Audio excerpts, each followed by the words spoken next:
Senhor, meu irmão, minha irmã. É um prazer, é uma alegria poder mais uma vez compartilhar a palavra de Deus junto com você, meditar nessa palavra poderosa, nessa palavra que nos muda, que nos transforma, que nos aperfeiçoa a cada dia. E eu te convido a abrir a sua Bíblia no livro de 2 Samuel, capítulo 9, nós vamos ler a partir do versículo 3, do versículo 3 até o versículo 7, que diz assim: E disse o rei: Não há ainda alguém da casa de Saul para que eu use com ele de benevolência de Deus? Então disse Ziba ao rei: Ainda há um filho de Jonatas, aleijado de ambos os pés. E disse-lhe o rei: Onde está? E disse Ziba ao rei: Eis que está em casa de Maquir, filho de Amiel, em Lodebar. Então mandou o rei Davi e o tomou da casa de Maquir, filho de Amiel, de Lodebar. E Mefibosete, filho de Jonatas e filho de Saul, veio a Davi e se prostrou com o rosto por terra e inclinou-se. E disse a Davi: Mefibosete. E ele disse: Eis aqui o teu servo. E disse-lhe Davi: Não temas, porque de certo usarei contigo de benevolência por amor de Jonatas teu pai, e te restituirei todas as terras de Saul teu pai, e tu sempre comerás pão à minha mesa. Amém, a palavra do Senhor. Esse texto, que nós acabamos de ler, Davi decide usar de benevolência, usar de bondade, usar de misericórdia para com os descendentes de Saul, especialmente por causa da amizade, da aliança, do pacto que ele tinha com Jonatas. Então ele se lembra desse pacto e ele chama um dos seus servos que também havia servido a Saul e perguntou: existe ainda algum descendente de Saul para que eu possa usar de misericórdia, para que eu possa usar de bondade? E aí esse servo disse: existe sim um filho de Jonatas, que inclusive é aleijado dos pés, tem uma deficiência, Mefibosete o seu nome. E ele mandou que trouxesse Mefibosete, à presença dele. E Mefibosete morava numa terra chamada Lodebar. Era uma terra seca, era uma terra árida, Ele vivia sem honra, sem cuidados, ele vivia esquecido nessa terra distante, nessa terra também esquecida, e ele vivia muito aquém, muito distante daquilo que se esperava de um descendente real, porque afinal ele era filho de Jonatas, que era príncipe, que seria, que era o sucessor, do trono, ele era filho de Saul, mas devido aos planos de Deus, que a gente sabe, que Deus rejeitou Saul e escolheu a Davi, e Jonatas entendeu bem isso, no seu coração, tanto que ele era muito amigo, tornou-se muito amigo de Davi. Então, devido a essa rejeição de Saul, e Deus ter escolhido Davi, Mefibosete ficou esquecido. Ficou largado, não tinha mais nenhum direito, nenhuma honra, não tinha mais nenhum glamour, de ser o descendente real. Então Davi se lembra dele, Davi vai lá e manda chamá-lo e traz ele, e traz ele novamente na sua presença. E aí Davi fala com ele: eu vou usar de misericórdia com você, eu vou ser bom com você por causa da amizade que eu tinha com Jonatas, por causa do pacto que eu tinha com Jonatas. Eu vou restituir as terras de Saul, eu vou restituir os seus bens, os seus patrimônios, da sua família, e você vai comer a minha mesa, Isso significa honra. Ele foi alcançado pela misericórdia do rei, ele foi alcançado pela graça de Davi. Ele estava esquecido, ele estava lá vivendo uma vida difícil, sem nenhum cuidado.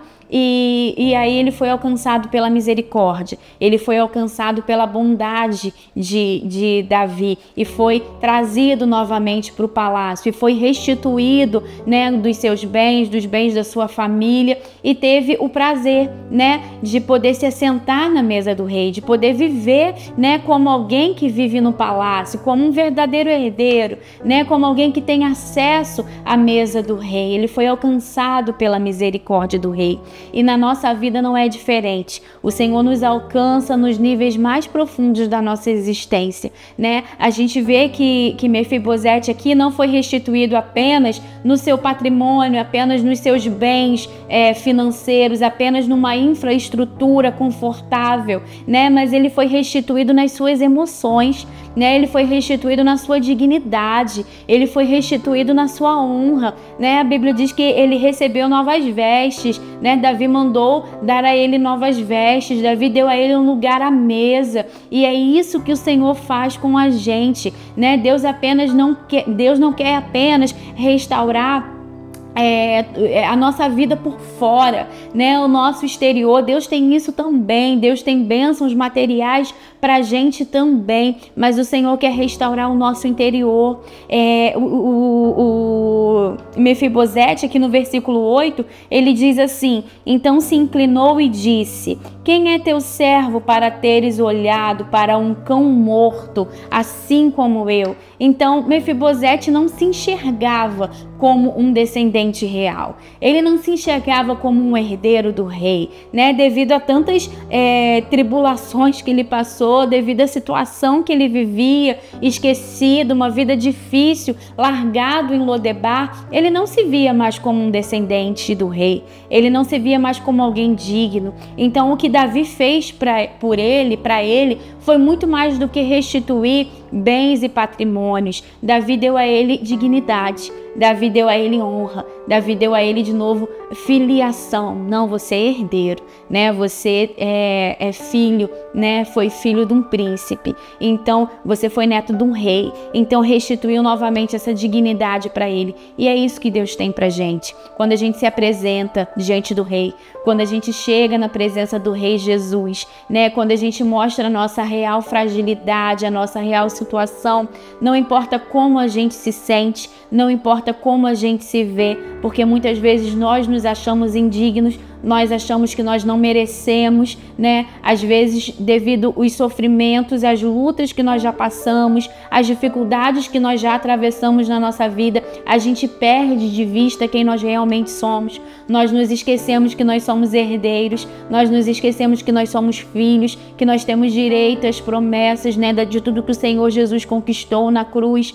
Então, muito mais do que uma restituição, do que uma restauração exterior, do que uma restauração por fora, o Senhor quer nos restaurar em todos os níveis. O Senhor quer restaurar as nossas emoções. O Senhor quer restaurar a nossa dignidade. O Senhor quer nos fazer que nós entendamos, né, novamente que nós somos filhos do Senhor, que nós somos herdeiros do Senhor.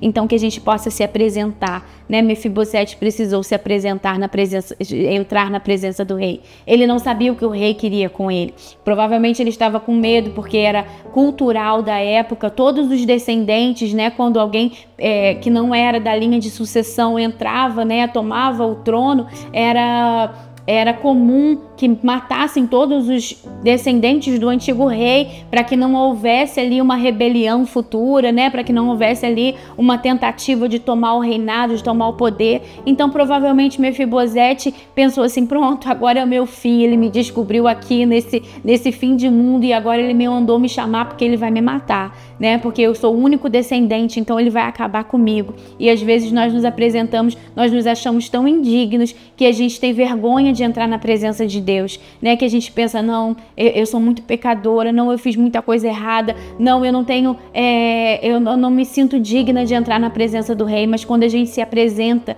né? Quando a gente entra na presença do rei, ele usa de misericórdia. O nosso rei Jesus é um rei misericordioso. Ele não quer nos apontar o dedo, ele não quer nos acusar, ele não quer nos culpar e nos massacrar, né? Ele apresenta misericórdia, ele apresenta benevolência. Quando a gente se apresenta com o coração quebrantado, com o coração arrependido, com o coração contrito, ele usa de misericórdia, de benevolência, e ele vai nos restituindo em tudo aquilo que o inimigo nos roubou, tudo aquilo que o inimigo tirou, tudo aquilo que o inimigo, a situação onde ele nos colocou. O Senhor traz restauração, o Senhor traz mudança, o Senhor traz restituição. Então que a gente se apresente todos os dias na presença do Rei. Existe um banquete contínuo, né? Davi falou, você vai comer da minha mesa todos os dias. Então existe um banquete contínuo para mim e para você. Todos os dias nós podemos nos assentar da mesa do Rei e comer da mesa do Rei. Então que a gente não perca isso de mente, que a gente não perca isso de vista, que a gente compreenda que nós somos filhos, que nós somos herdeiros, que tem uma mesa posta, uma mesa de bênçãos, e que a gente nunca saia da presença do Rei, que a gente esteja constantemente na presença do Rei, sendo agraciados, sendo abençoados por essa presença maravilhosa que é a presença do Rei Jesus. Que Ele continue te abençoando, que a palavra dele continue renovando o seu coração, restaurando a sua mente todos os dias da sua vida, em nome de Jesus.